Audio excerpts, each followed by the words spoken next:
Hey Raghunath, tell everyone about our Patreon community. Sure, Kostuba. The Wisdom of the Sages Patreon community is an incredible online yoga resource.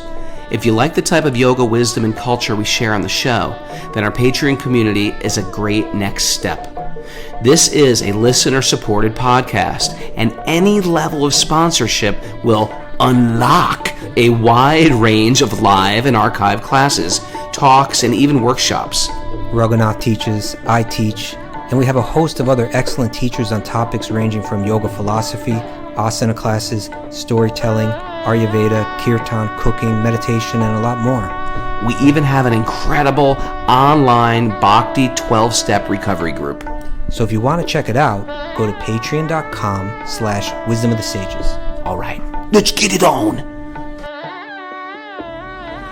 Om Namo Bhagavate Vasudevaya. Om Namo Bhagavate Vasudevaya.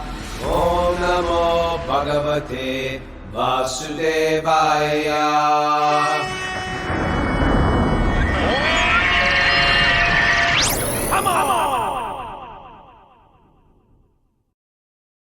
Live from historic Calcutta, this is Wisdom of the Sages, a daily yoga podcast with your host, Raghunath, and co-host and senior educator at the Bhakti Center in New York, Kostuba Das. Welcome to the show, everybody. Welcome to Calcutta. Kostuba's in Mayapur. He's there live with the bright light and Shamyapras. And I'm here with Miss Mara here. They're eating right now. They just arrived. Oh, they're eating? Hi, guys. Just finished the whirlwind trip around India. Me and Mara are going on our Valentine's Day date tonight. We're a couple Is it days Valentine's early. Day?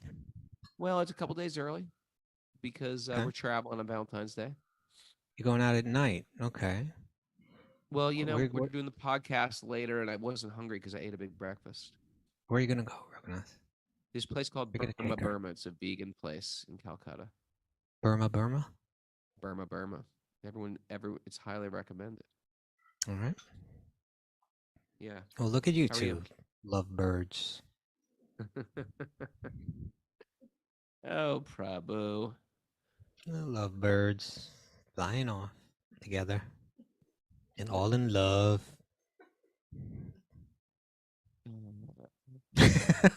World. We know too much. So what's going on, Rogan? What's going on? What's going on with you? You're sitting in the holy dome. What have you been doing? You're fully recovered now. Do you have I'm a recovered. strict sadhana now? What's going on now that I'm gone? I'm getting no back one into the bothering book. you? I want to do a lot of research for the book at this stage for the final chapters. So I want to get into that, and I'm back into my daily Ganga bathing routine. Okay. I just want to I'm not going to push it too hard these few weeks that I'm here in Mayapur before I take off. I'm going to do my research. I'm going to bathe in the Ganga. I'm going to try to eat well and be healthy and meet nice devotees, and that's I just got a download on your behalf, and it's going to help you write your book. Can I share it? What are you talking? You're going to download something on me? No, I got a spiritual download that's going to help you write your book. Can I help you? Okay. Yeah. Okay. Everything you just said, no. Here's what I say. Chant 32 rounds. Okay. And get focused on that book. Even if it means you don't bathe in the Ganga. Don't talk to people.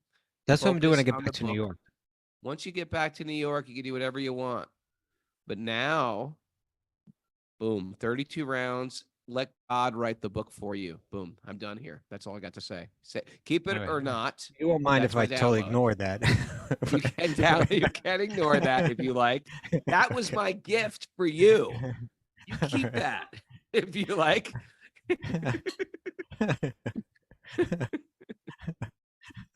No, I appreciate it. I do appreciate it. I don't know if I'm going to follow it. Maybe I'll try it one day and see how it works. It's going to work. Anyway. Got any announcements? The only announcement is don't just go to Amazon and get my book. Get 2 of my books and give one to a special friend who you feel like, well, I don't want to preach to this guy because preaching overwhelms them. They already think I'm crazy. But if you got some friend who you feel like, you know what, this will be good for them, get them a book. Get them my book. Pre-order it. Go to Amazon.com. It's called Punk to Monk. You should have all done this by now if you haven't. Okay. You are the pushiest book distributor I ever met before. I would have been like a #1 book distributor on the streets. But you know what? I'm because people always ask, like, what's a good introduction book? And you know what?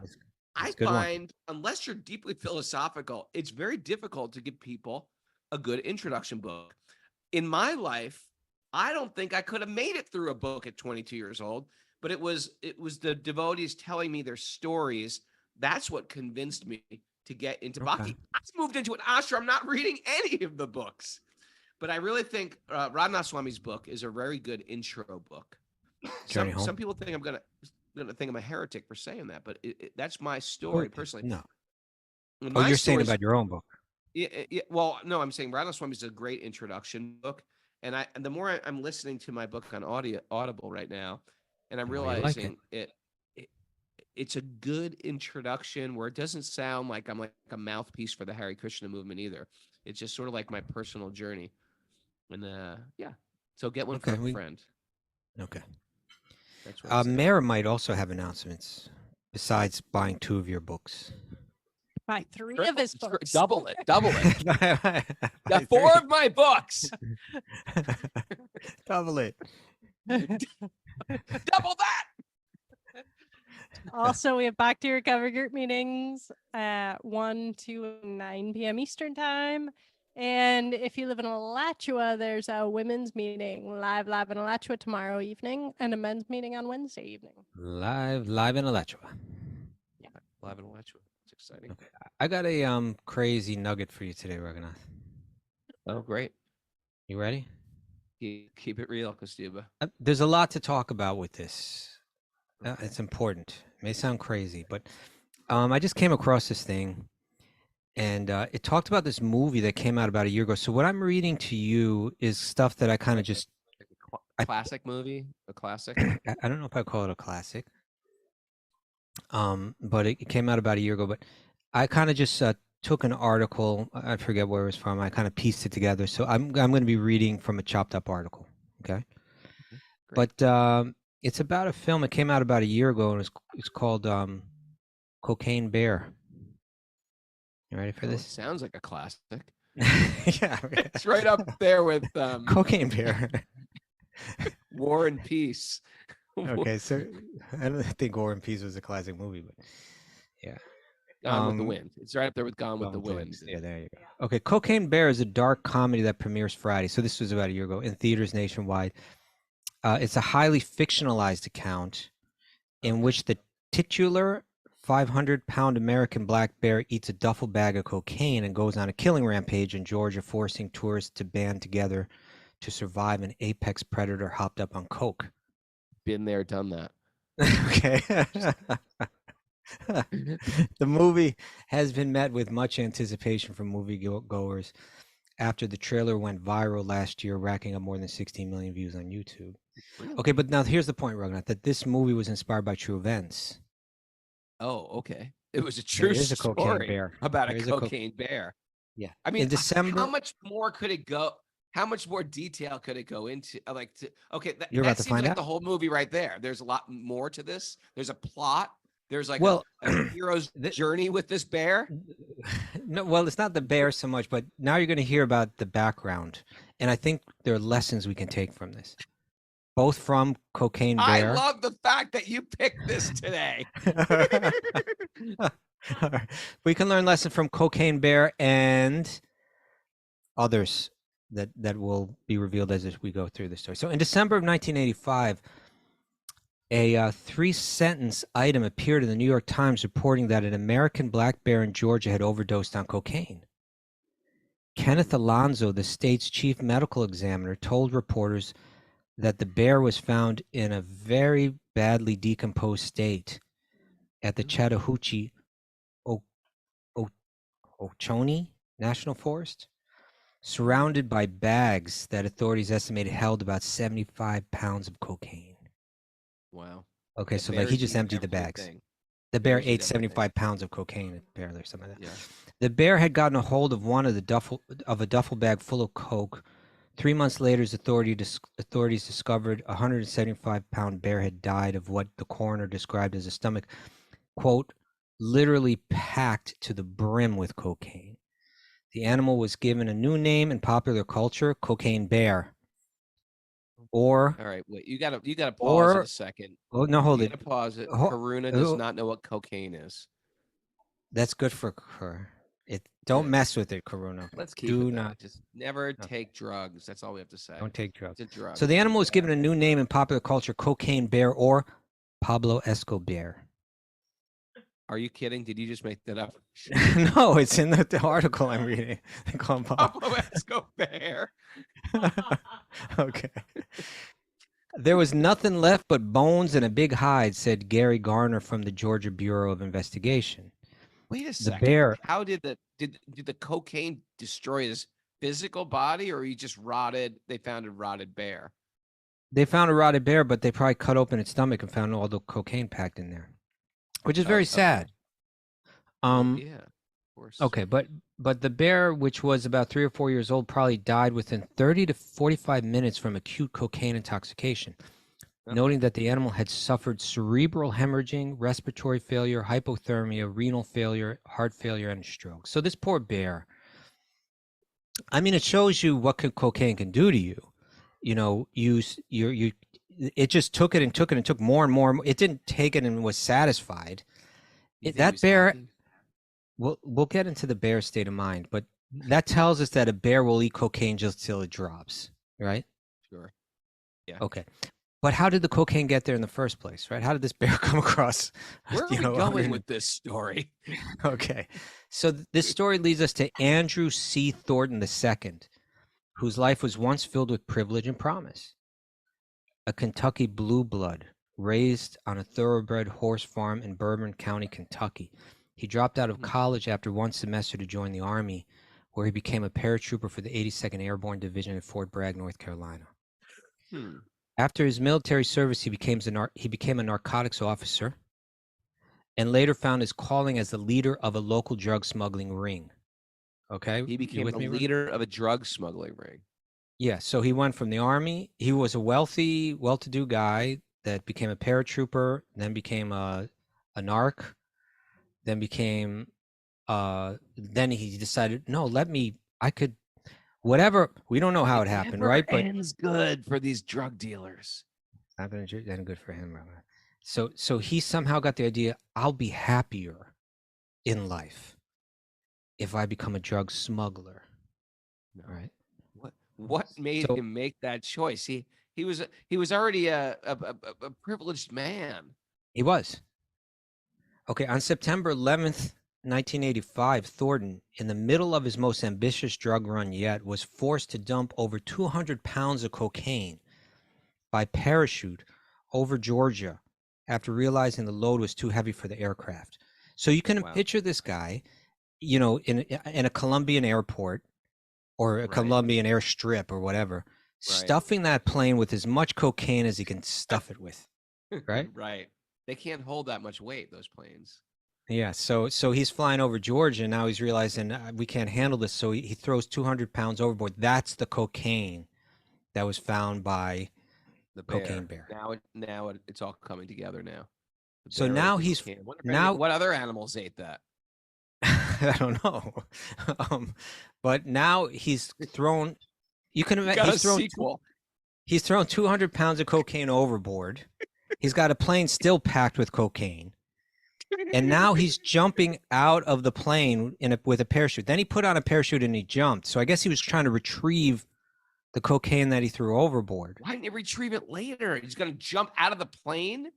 He's jumping out of the plane. He's going to be in the woods with a bunch of cocaine? Anyway. Bad choices. Well, listen. There's no bad people, Kostuba, just a bunch of bad choices. Well, you know, the problem was that the parachute, he put on this parachute, he jumped, but the parachute never opened. You know what? So the free fall from... I've been watching worst parachute fails. Well, this is one of them. This sounds like this one didn't make it, but it should be. His parachute never opened. The free fall from thousands of feet sent him crashing into a backyard, instantly killing the 40-year-old who was wearing a bulletproof vest, night vision goggles, and Gucci loafers. Thornton was found with a broken neck, $4,500 in cash, 2 pistols, 2 knives, ropes, Great shoes. And food, great shoes. and more than 70 pounds of cocaine, according to the police. So he's got 70 pounds of cocaine as he's jumping out of the thing. He's got 200 pounds of cocaine on the ground. He's got a plane full of cocaine. Backpack on instead of the parachute backpack. But my point is, he look at this guy. He's intelligent. He's successful. And he's as ignorant as the bear when it comes, like the bear was just eating cocaine. More or less, he's just, you know what I'm saying? Yes. How much cocaine does he need to sell to be happy? He must have had hundreds and hundreds of pounds in the plane if he threw 200 off. Sure. Then he jumps off with another 70. I mean, what does he need to be happy? Yeah, you know. Now it's unbridled you lose greed. Your sense. Exactly, it's unbridled greed. You lose now your intelligence.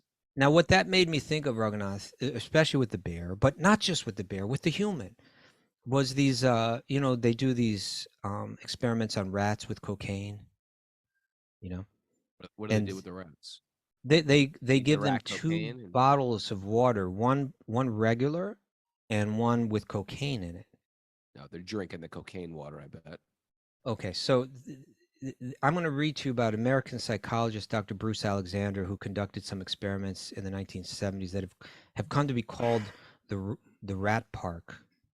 I love how you're bringing this full circle. Right now, we are on some crazy, sensational. We're going to take this to Shastra. I'm thinking of the thumbnail for this. This is going to be great. We're going to take this to the holy yogic scriptures. We're gonna get there. But okay, great. Build that bridge, my friend. So researchers had already proved that when rats were placed in a cage all alone, this is important, Raghunath, all alone, with no other community of rats, and offered 2 bottles of water, one filled with water and the other with heroin or cocaine, the rats would repetitively drink from the drug-laced bottles until they all overdosed and died. Wow. Like pigeons pressing a pleasure lever, they were relentless until their bodies and brains were overcome and they died. That's what happens when you take a rat, you leave it alone in a room, and you give it 2 bottles, one with cocaine and one plain. Okay, interesting. And okay. Now my point is Thornton any different than this rat or the bear? Like, he just killed himself just chasing after happiness in the form of selling cocaine, right? But now, but here's an interesting thing. Alexander, the researcher, he wondered, is this about the drug, or might it be related to the setting that the rats were in? To test this hypothesis, he put rats in quote unquote rat parks, where they were among others and free to roam and play and socialize with other rats. And they were given the same access to the same 2 types of drug-laced bottles. When inhabiting a rat park, they remarkably preferred the plain water. Even when they did imbibe from the drug-filled bottles, they did so intermittently, not obsessively, and never overdosed. Well, so, I know you think I'm an animal scientist, and some people call me that. Yeah. But I can't figure out this hypothesis. So I think what it's saying is the loneliness that draws them to drugs. Yeah, there was I think Cocaine Bear had a God-shaped hole in his heart, and that's why he was eating all that cocaine.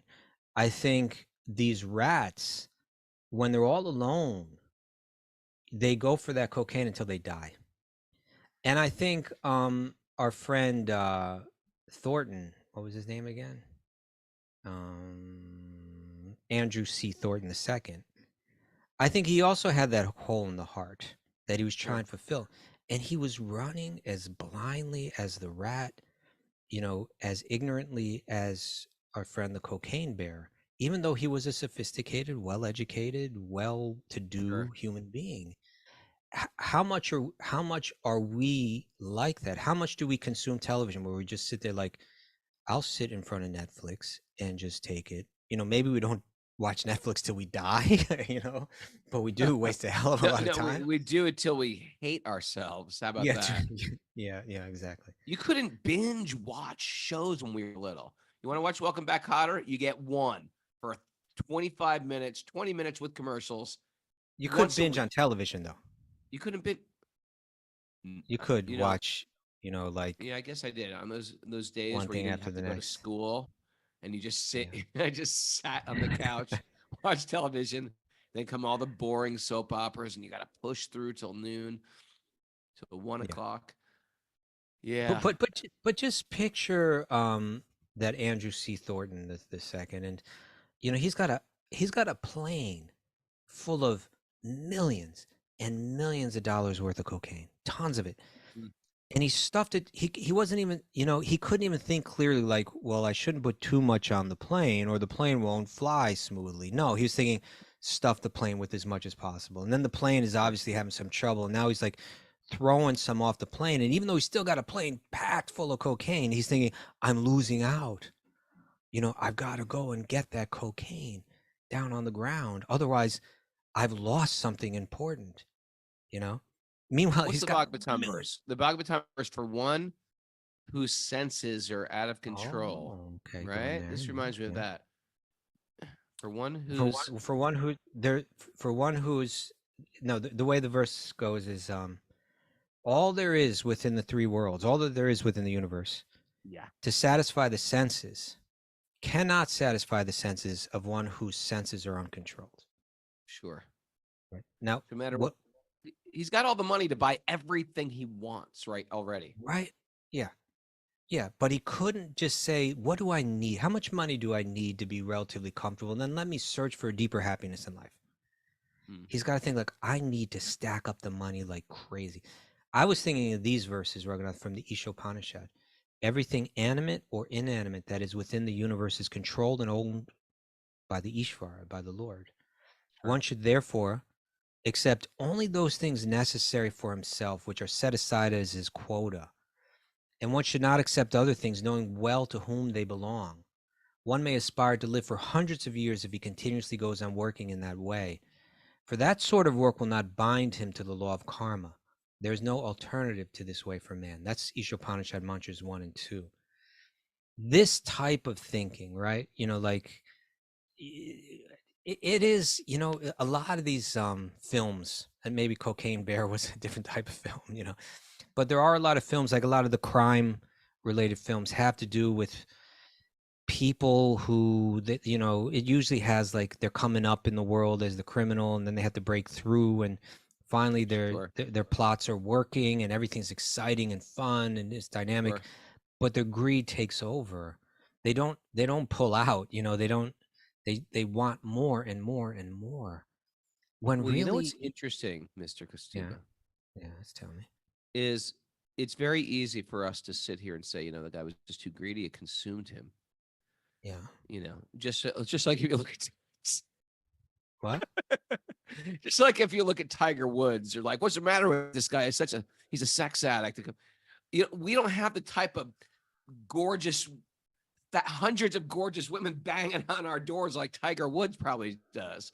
My point is here. We don't have the type of money coming at us that we feel like, you and me both feel like, we're over greed. Big deal. It's greed. Maybe we're going to be tempted by it one day. Okay. Maybe we're going to, like that guy was tempted like millions, and then it sort of, it bursts out of the heart. Maybe we just, maybe we're not as over it as we think. Maybe we're just not good at making money. You know what I'm saying? Well, yeah, but I'm not even trying to pursue that. I'm not even interested in the pursuit of it, I know. All I'm saying is if karma came your way, or just dumped millions on your lap.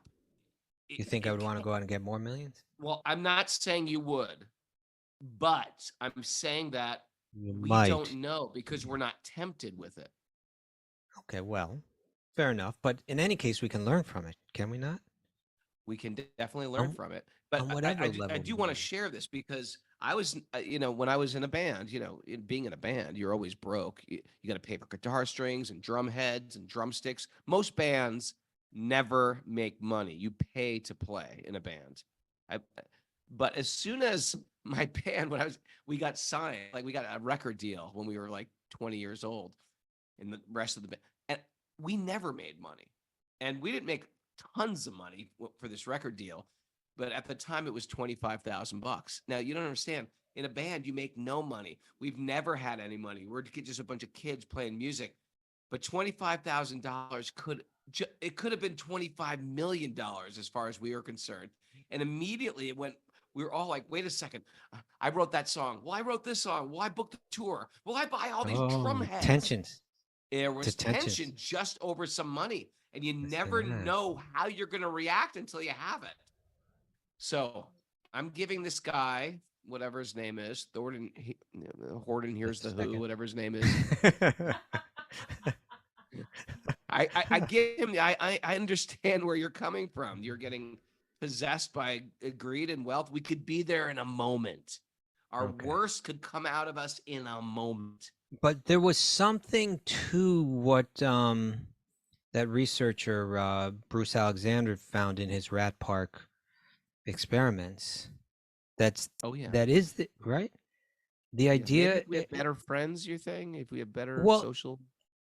That kind of goes back to some of the questions we took, I think yesterday or the day before, I forget, where we were talking about, how a certain stability, a certain mental stability is conducive, for the practice of bhakti, for a peaceful mind. It seems that when those rats were all alone, they had a big hole in the heart, that just had them taking that cocaine water like crazy. Whereas when they had a more kind of like favorable social circumstance, they weren't so prone to self-destruction. And that becomes, part of our, I'm sitting here and I'm living in Tara's, apartment while I'm here in Mayapur, and I see he's just a person that his seva is so much centered around serving the devotees. Like I can sit here and people come to his door all day with different needs and, looking for help in different ways, because they just know he's a person that helps people. And he helps them. And he gave me a gift. He gave me a great gift, Tara. He gave me a set of the Chaitanya Bhagavats, which I really, really wanted. And he let me borrow them, and he just said, just take them. Take them. It's meant so much to me. So he thinks in that way. Let me serve the devotees. Let me please the hearts of devotees to get their blessings. But I think there's something there. As bhakti yogis, if we can create the atmosphere where people feel joy and satisfaction and comfort and love within a community, then we have such an easier time not becoming victims of our lower nature. So we kind of owe it to one another to look out for one another, and not just look out for one another, but kind of like fill the hearts of one another with some genuine love. Well, in the 12-step program, they say, the addiction is secondary. There is a hole in the heart. We're putting anything. And so some people have the proclivity towards alcohol or drugs or sex or shopping or eating, but whatever it is, there never will be enough if there's not some God connection, or maybe in this case, mouse connection with your other mice links. Bear connection. Bear connections. Maybe he was just like ostracized from the bear community, and he's just like, you know what I need right now?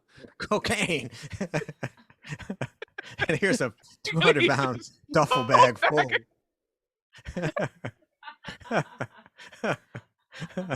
Okay, we lost Raghunath. Oh, and then he became known as Pablo EscoBear. Oh. Bears are solitary creatures. I'm sorry. Oh, okay. Very interesting. Let's say a prayer. At the bottom of this story, but it's a very interesting story, and you're gonna have a great. Maris got some interesting news. I've been doing some research also about cocaine bear. And what do you know about? What can you tell us about cocaine and bears? Yeah. Well, so it's been alleged that the bear is kept in Lexington, Kentucky, at a mall. And according to the bear's owners, some people say this isn't the same bear, but their owners are saying that it is. And according to the bear's owner, the cocaine bear has the authority to officiate legally binding weddings in the mall where it's kept due to a loophole in Kentucky's marriage laws. What? That doesn't make are any you talking sense. About? He's So dead. the cocaine bear has the authority to marry people, like to officiate marriages. That was the biggest Rogan's been like, I've been ever trying to get that heard. for years. I thought it was interesting. There's another rumor that that bear was owned by that the bears what do they call it? Taxidermy. What do they call it when Oh you my stuff the God. bear? When you stuff the bear? Taxidermied. Taxidermy, that the taxidermy bear was owned by Whaling Jennings, but Whaling Jennings' son says that that's not true. You're not going to believe this. This is a Christian miracle. A message a message just came in on my iWatch, and guess who it's from? Jennifer Whaling Bear. Boom! Jennings. Jennifer Bear just sent a message. Jennifer Bear. She's probably. I wonder if she's on Zoom. I wonder if she's related to Pablo EscoBear. Okay. Let's get into the show, Robin. Let's get into the show. Narayanam Namaskrityanam Chaivanam Devim Saraswatim Vyasam Tato. I think only one of us can do this because it's got a echo. No.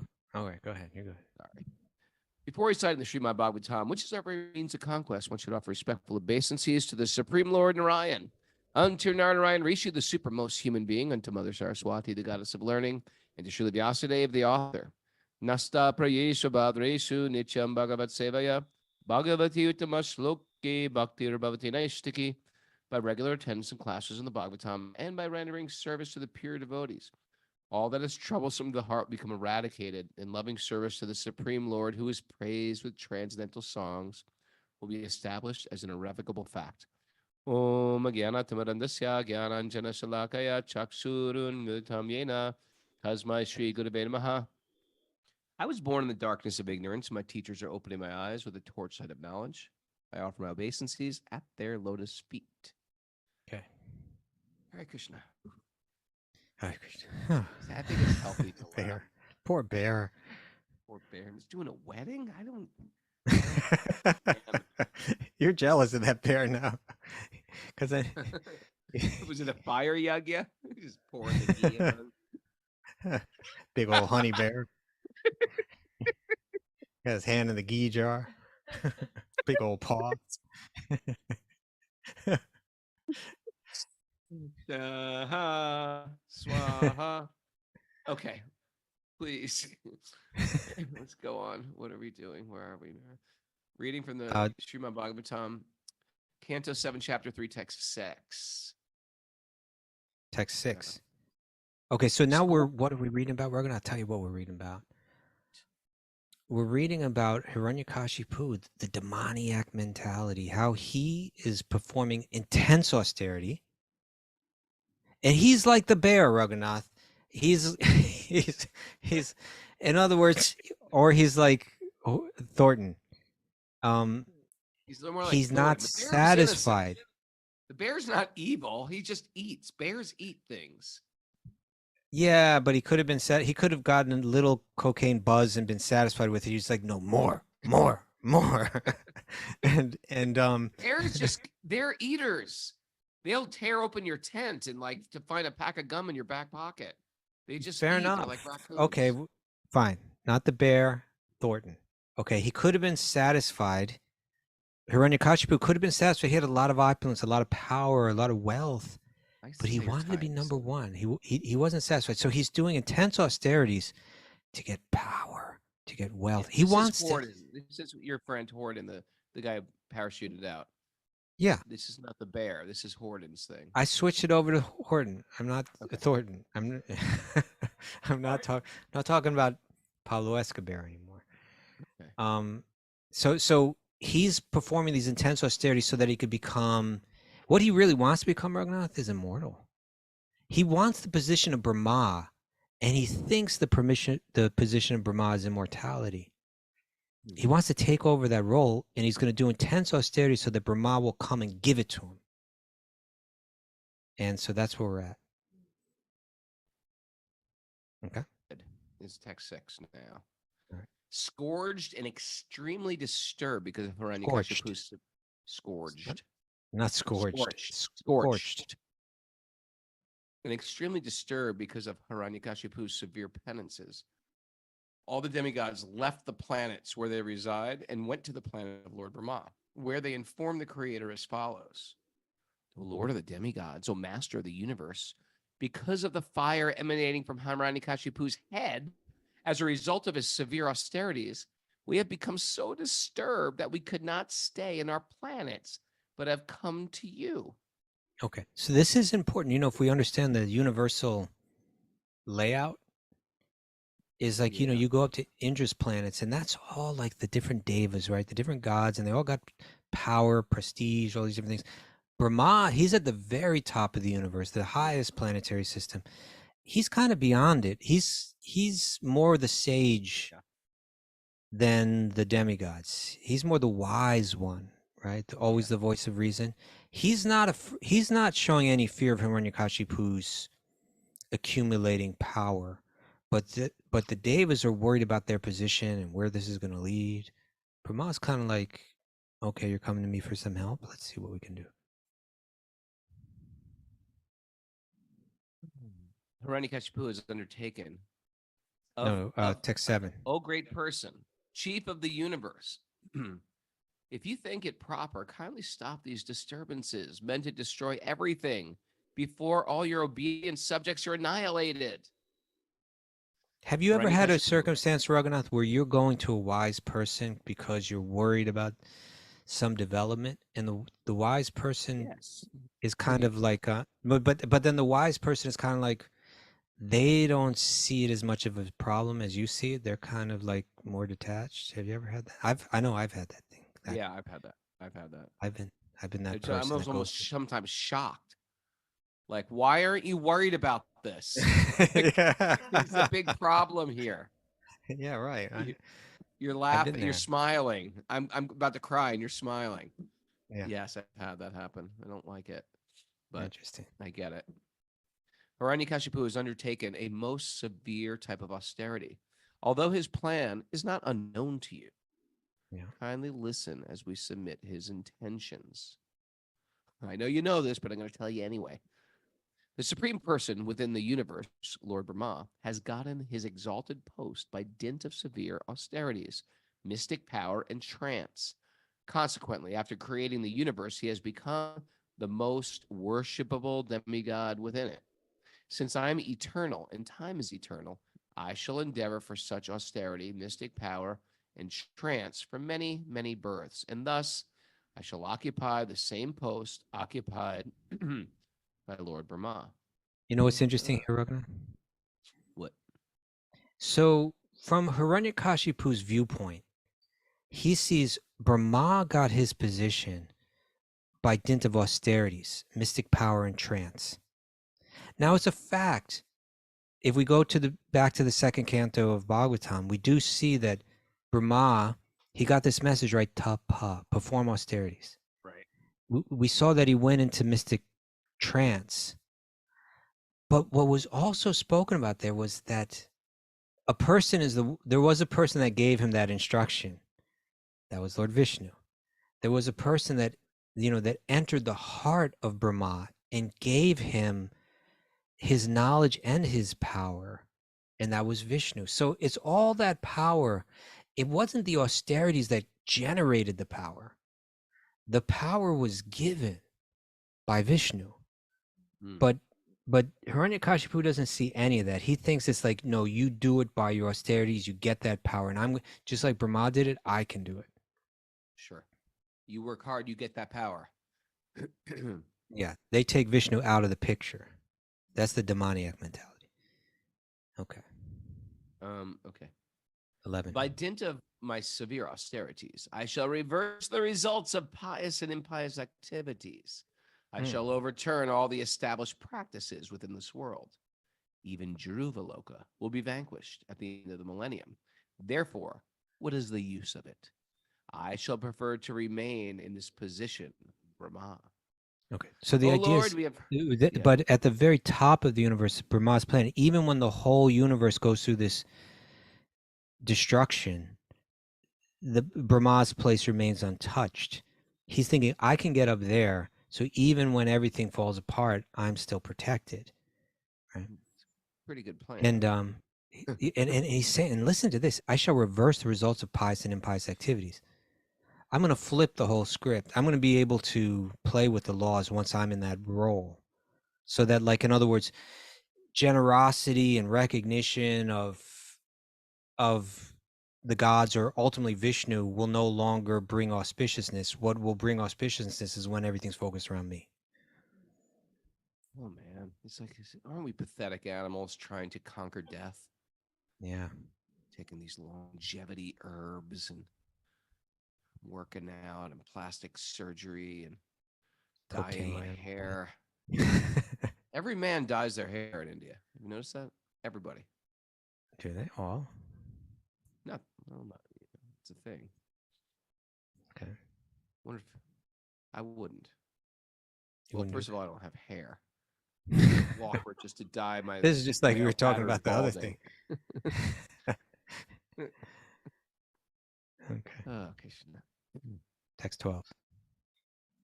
By dint of my austerities, okay. No, text 12. Oh Lord, we have heard from reliable sources that in order to obtain your post, Hiranyakashipu is now engaged in severe austerity. You are the master of the three worlds. Please, without delay, take whatever steps you deem appropriate. Do something. Oh Lord Brahma, do something. Oh Lord Brahma. You know, it's sort of like you go to the police. Hey, I put about a restraining order on this guy. I told and the guy still does. Right, the guy still is going to cause trouble. Oh Lord Brahma, your position within this universe is certainly most auspicious for everyone, especially the cows and the Brahmins. Brahminical culture and the protection of cows can be increasingly glorified, and thus all kinds of material happiness, opulence, and good fortune will automatically increase. But unfortunately, if Hiranyakashipu occupies your seat, everything will be lost. O king. It's not untrue. Mm. It's not untrue. O king, being thus informed of the demigods, the most powerful Lord Brahma, accompanied by Brigu, Daksha, and other great sages, immediately started for the place where Hiranyakashipu was performing his penances and austerities. Lord Brahma, Now, who is carried. What a scene that's going on where he's doing his austerities. It's like a big anthill. It's like he was standing on his toes with his arms stretched in the air. We haven't seen anthills like this. This is a tropical thing. Big, huge anthill. Maybe you don't see people like ought to Google so that. In America. Big anthills of India. They're huge. Google anthill, Google image giant anthills. Giant anthills. Because when you talk about anthills, tiny in America, or at least where we live. Yeah, his entire body is in the anthill, and even his flesh has been eaten by the ants. There's just nothing there but bones inside the anthill. This and happened to Valmiki light. when Valmiki did austerities too. Yeah. Matter of fact, I think Valmiki means something like consumed by the anthill or something. You know what I'm talking about? I didn't know that. Okay, I didn't know that. Mara, what does Valmiki mean? Okay. Lord Brahma, who is carried by a Mara, quick. Swan, yes, good. She's good at trivia. At first could not see where Hiranyakashipu was, for Hiranyakashipu's body was covered by an anthill and by grass and bamboo sticks. Because Hiranyakashipu had been there for a long time, the ants had devoured his skin, fat, flesh, and blood. What a scene. Yeah. Then Lord Brahma and the demigods spotted him, resembling a cloud-covered sun, heating all the worlds by his austerity. Struck with wonder, Lord Brahma began to smile and then addressed him as follows. Now, Raghunath. Obviously, Hiranyakashipu is crazy determined, right? Like, I mean, but in one sense, when we look at Thornton, it's kind of like that, right? Like, the kind of determination it takes to get an airplane, go to Colombia, pack the airplane full of cocaine, deal with a bunch of drug smugglers in Colombia. That's not an easy thing, too. No, You got to bring them cash. You got to. They could have guns. You put your life on the line. Then you're flying and you're throwing cocaine overboard. Then you're saying, you know what? I'm putting on a parachute. I'm grabbing a 70-pound of cocaine and I'm jumping. It's just like, how determined. If only that determination were directed in another way. Spiritual life. Yeah. Sure. So Hiranyakashipu is performing incredibly intense austerity, incredibly intense yogic focus, but it's all centered around selfishness. And it leads to his destruction. I mean, now, we do it with so many other things. We do it with so much. We have very, very focused intention towards, like, I'm thinking of like a bodybuilder or in business or in things that we focus, but they're divorced from your relationship with God. Matter of fact, they might be in complete opposite. You might be being a bodybuilder just for your ego, just for validation. So that's what people say, man, look at that 16 pack you got. And you're, so the austerity, what's it called? It's chapter 17. That's austerity for the mode of passion or austerity in the mode of ignorance. Mode of passion, yeah. So, okay, so you were reading, because Hiranyakashipu had been there for a long time, the ants had devoured his skin, fat, flesh, and blood. Please continue with that verse. Then Lord Brahma and the demigods spotted him, resembling a cloud-covered sun, heating all the worlds with this austerity. Struck with wonder, Lord Brahma began to smile and then addressed him as follows. So he's gross right now. He's done so much austerities, he looks like he's dead. He looks like a skeleton. But he's not. And Lord Brahma, he smiles. I'm not sure why, but I think he's impressed. And at the same time, maybe he's like, look, he thinks he's going to find his happiness this way. Look how hard he's working for it.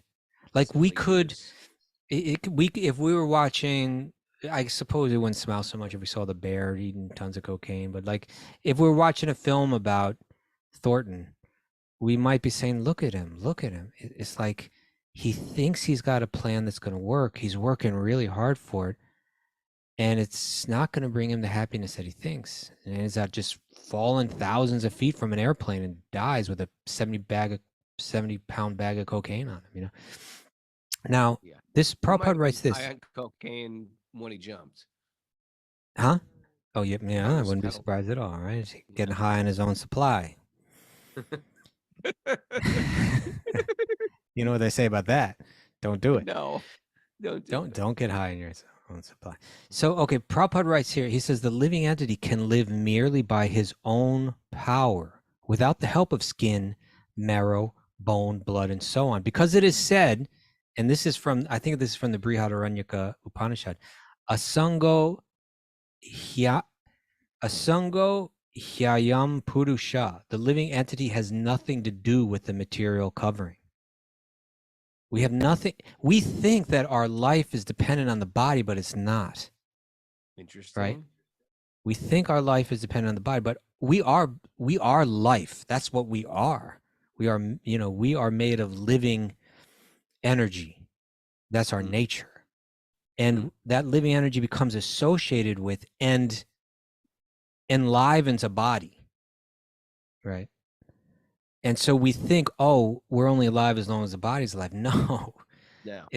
The body comes alive in connection with the soul. So a yogi like Hiranyakashipu, even though he didn't have any flesh left, he was keeping he was remaining in that skeleton through this tapasya. So it says Hiranyakashipu performed a severe type of tapasya, austerity, for many long years. Indeed, it is said that he performed the tapasya for 100 heavenly years. So that's a very long time. By nature's own way, his body had been almost consumed by earthworms, ants, and other parasites. And therefore, even Brahma was at first unable to see him. Later, however, Brahma could ascertain where Hiranyakashipu was, and Brahma was struck with wonder to see Hiranyakashipu's extraordinary power to execute tapasya. Anyone would conclude that Hiranyakashipu was dead because his body was covered in so many ways. But Lord Brahma, the supreme living being in this universe, could understand that Hiranyakashipu was alive but covered by material elements, like the anthill. All right. I hope no one uses your drug advice as a takeaway. What was it? Don't get high in your own supply. Don't get high in your own supply. That could be the takeaway of the day.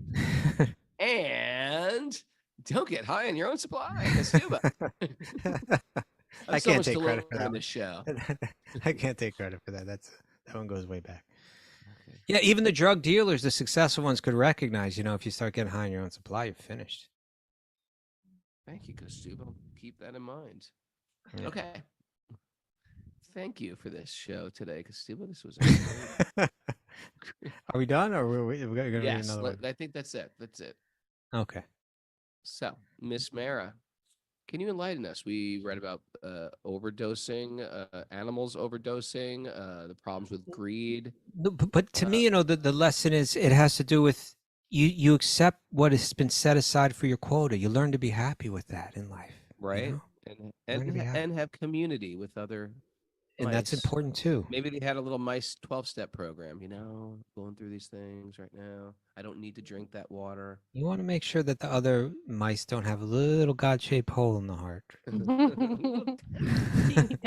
little tiny God-shaped hole. I want to fill that up. Fill that up. How much cocaine do you need to sell to be happy? How much cocaine do you need to sell to be happy?